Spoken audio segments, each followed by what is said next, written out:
Okay, so any question from the last lecture?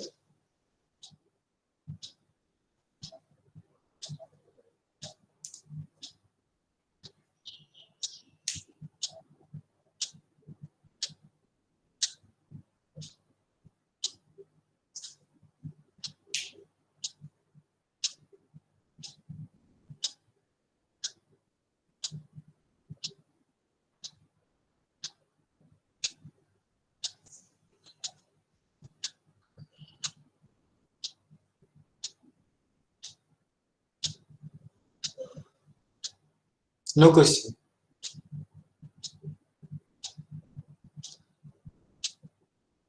All right. So I hope you understand what is uniform convergence and what is pointwise convergence and their difference. All right.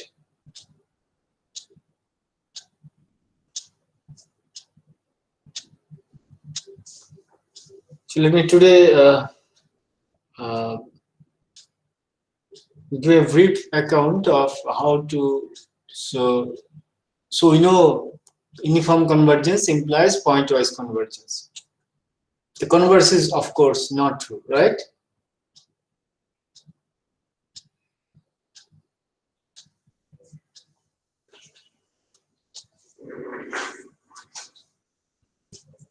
All right. Sir, it is. Yes, sir. Yes. Sir, it is Is it analogous to absolute and conditional convergence? Absolute and conditional. Yeah. So here it is no absolute is assumed yet. So we No, it is define. analogous to it. Yeah. So it is actually usual convergence without modulus. Okay. Okay, sir. So the uniform convergence has nothing to do with uniform. Yes, uniform is special, No, I am saying that it is like mod and other things. right? No, I got it. Yeah. So the definition of convergence is true for sequence of as in the sequence of real number. It is true for a sequence of functions. It is not saying that mod fn will converge. All right. But actually, it is true in some cases.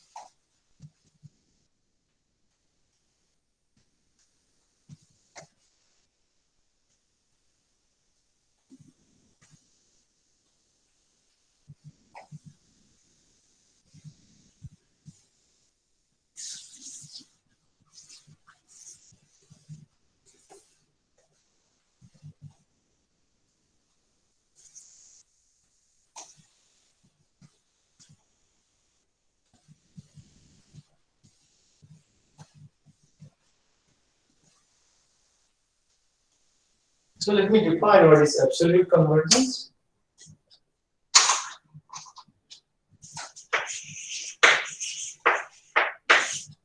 A sequence of function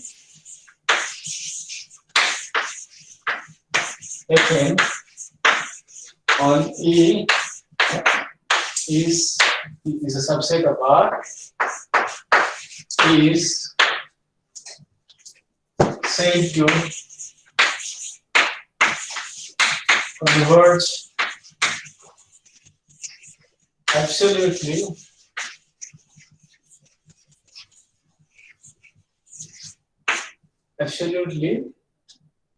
if mod fn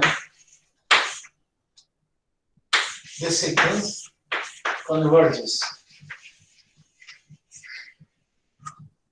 By the way, for the case of sequences, absolute convergence is if fn converges implies that fn converges absolutely. Okay, the converse is not true. If mod fn converges, does not imply that fn converge. All right. Yes, sir. Yes, sir. Right. So if you look at if you look at just the sequence of real number a n to the minus 1 to by n, well, you you just look at this one. Mod n converges to 1, but an does not converge.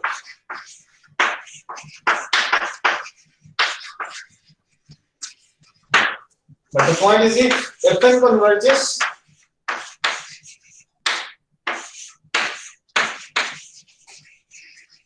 then mod Fn converges, also converges.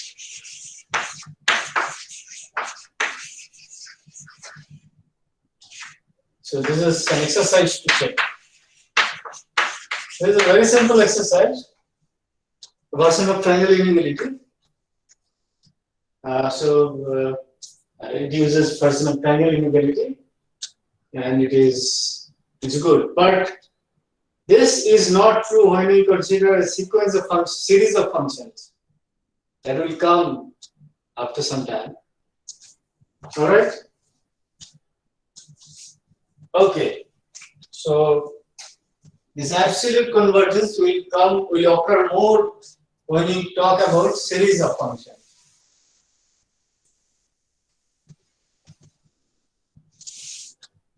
So today, what I want to give an idea of, suppose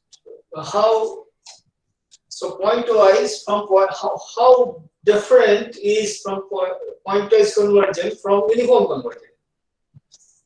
I mean, what condition can you put on pointwise convergent sequence so that you get uniform convergence, right? So we know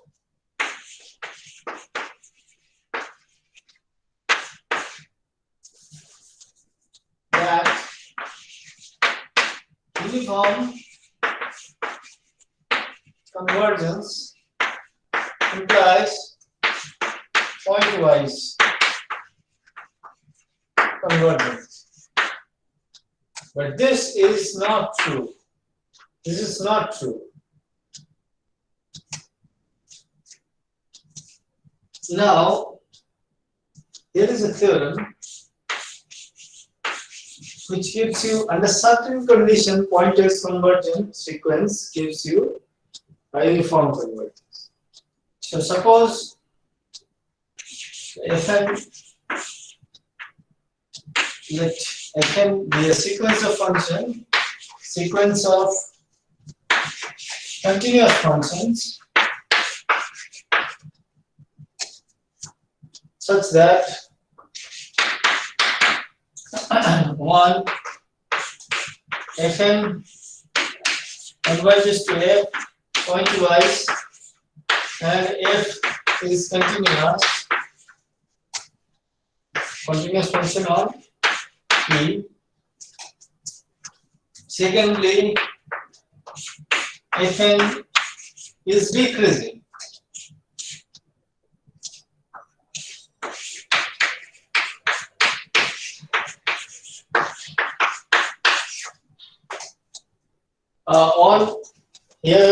On just not say it has to be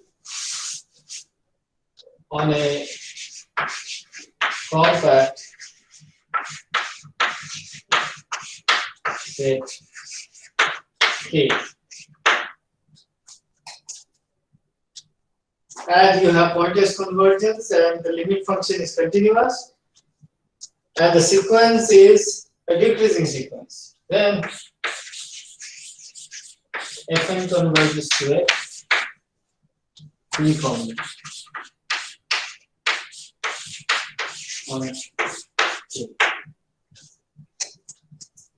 Is the statement clear? Is it visible properly? Sir, I have a question. Yeah, sure. So how do you say that the function is greater than another function while we say that only when we can evaluate that function in each and every point in the domain. Yeah, So, every point it should be decreasing. okay, so in every point of the domain, the fn function will be greater than the fn plus 1. Greater than equal to fn plus 1. Yes. Yes, sir. Yeah, any other question? So it is visible, right, properly? Yes, sir. Yeah, Sweep commercial is a bit, I mean, yeah, it might be a little easy, I don't know. I mean, it depends on the internet. Not only just there, but also your side also. But anyway, I'll upload the video.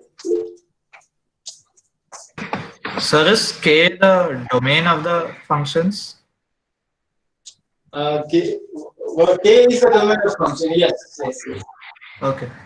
Yes, K is a compact set, and it is domain of all functions fn and f both. Yeah, Nivita's seeing connection is problem in use on my side, is it? No, no, sir. I can see it clearly. I am saying the problem is on the receiver side. No, here it is land in ISA. I don't know if there might be problems here as well.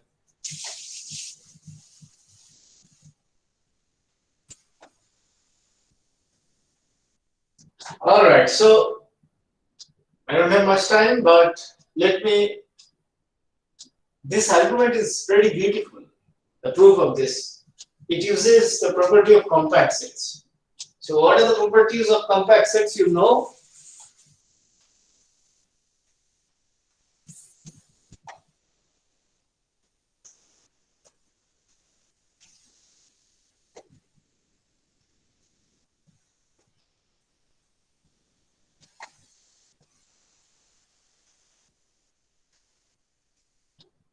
Is closed subset of a compact set is compact?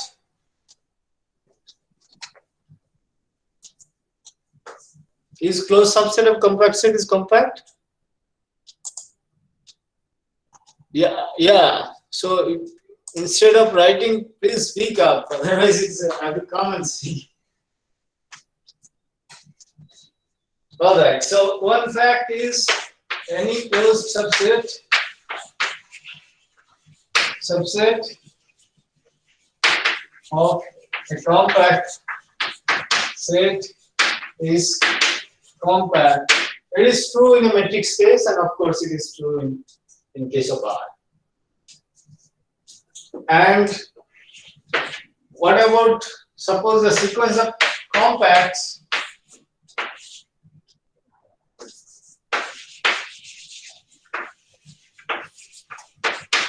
with Kn containing Kn plus 1. What about the intersection? It's non-empty. Non-empty? All right. For a sequence compact set like this, intersection Kn not equal to empty. So use this proof of this theorem.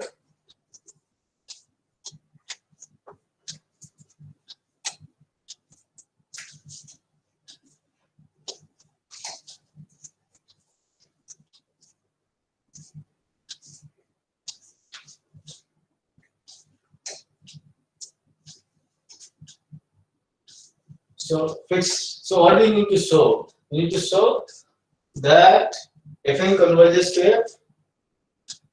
Fn converges to F uniformly on K. To define sequence Gn is Fn minus F. Is Fn also Gn also decreasing?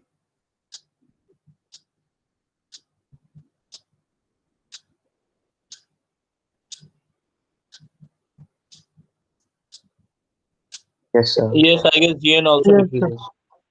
Gn also decreases. All right.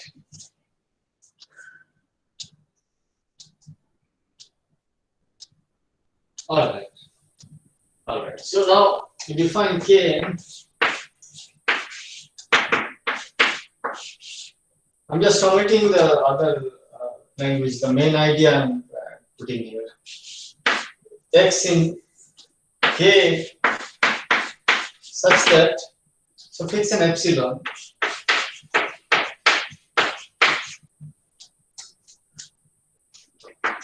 G and X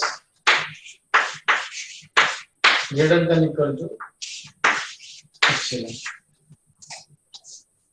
Right? Yeah. Is K. What is Kn? Is it a set of numbers in K? Means it's a set of elements in K. Yeah, set of elements from K such that Gn X. Gn is this. The point is this. Greater or equal to epsilon. Epsilon is fixed. Alright? Is this set clear?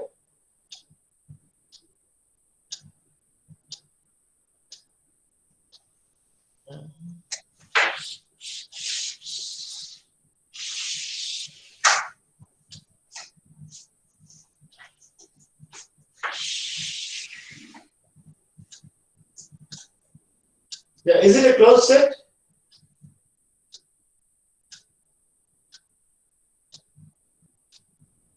Yes, sir, because if Gn of x is greater than or equal to epsilon, Gn of anything in the neighborhood of x should also be, I think. This follows from the continuity of Gn, I think. The preimage of all closed sets will be closed. Right. So inverse image of closed set is closed. Inverse image of open set is open under continuous map. I hope these things are clear to all of you. Yes? So this Kn is inverse image of a closed set. So Kn is closed. So Kn is closed. Now, is it compact?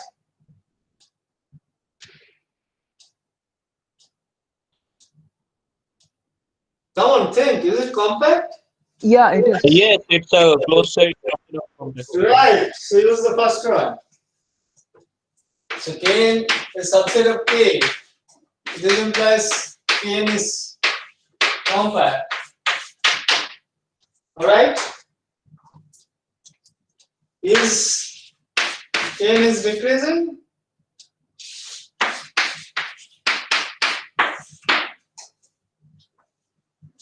Is it true?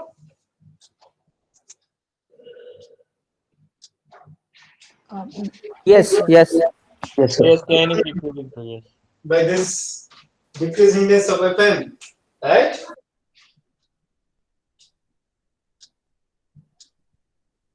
Yeah. So Kn is also, this is true for all n in n. All right.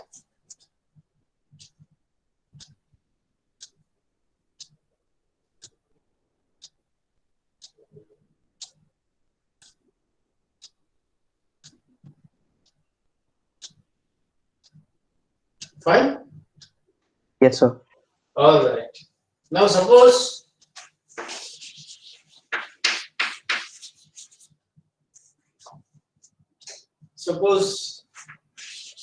Gn does not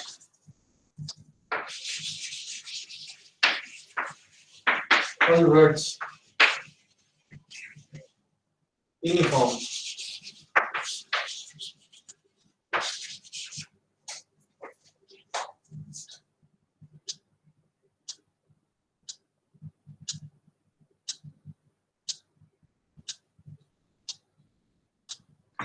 Sir, could you mention again what property we use to conclude that Kn is closed? This one? No, Kn is closed. What did we use to conclude that? Gn is continuous. Since Gn is continuous.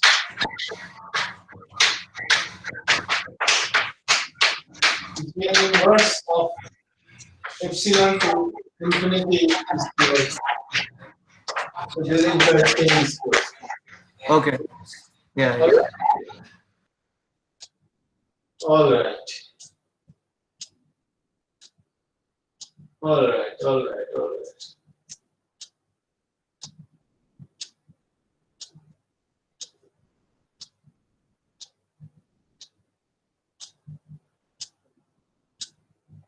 Now what do you want to show? This game converges uniformly. And this one, so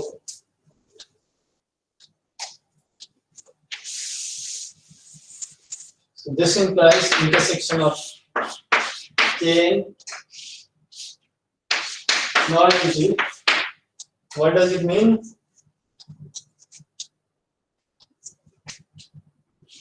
Suppose X is intersection in all Kn, then what happens?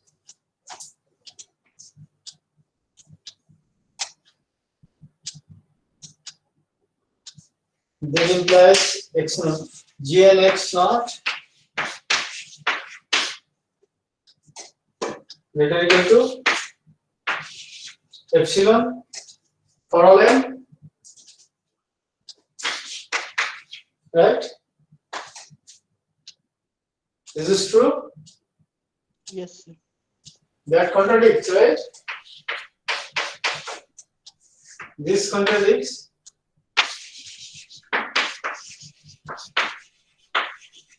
Leads to the fact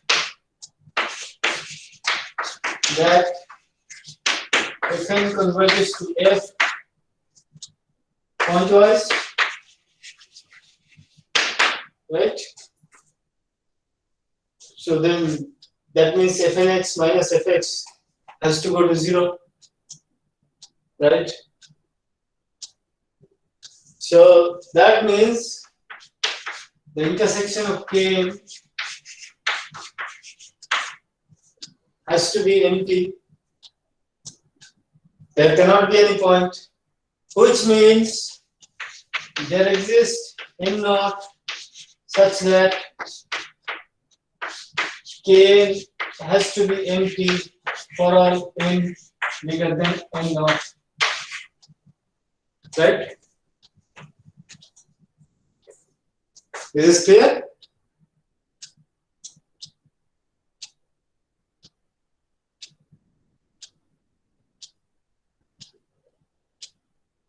Yes, sir.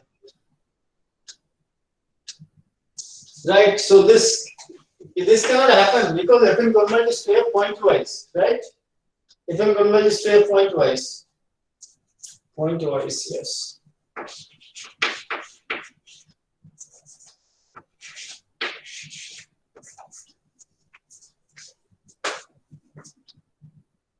Now, if this has to be empty, then finite intersection cannot be possible. Finite intersection, some finite intersection must be empty.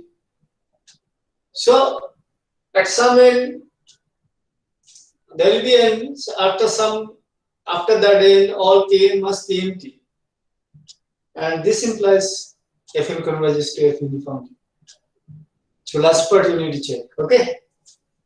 So this last thing,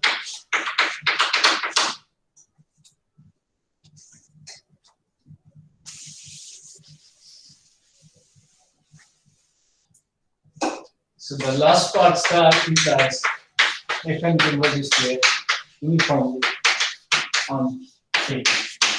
Okay, so this is you for you to check, and this is very simple. All right, so class will finish here today. Okay, so I'll take up the question next time. Okay, I need to attend a meeting now.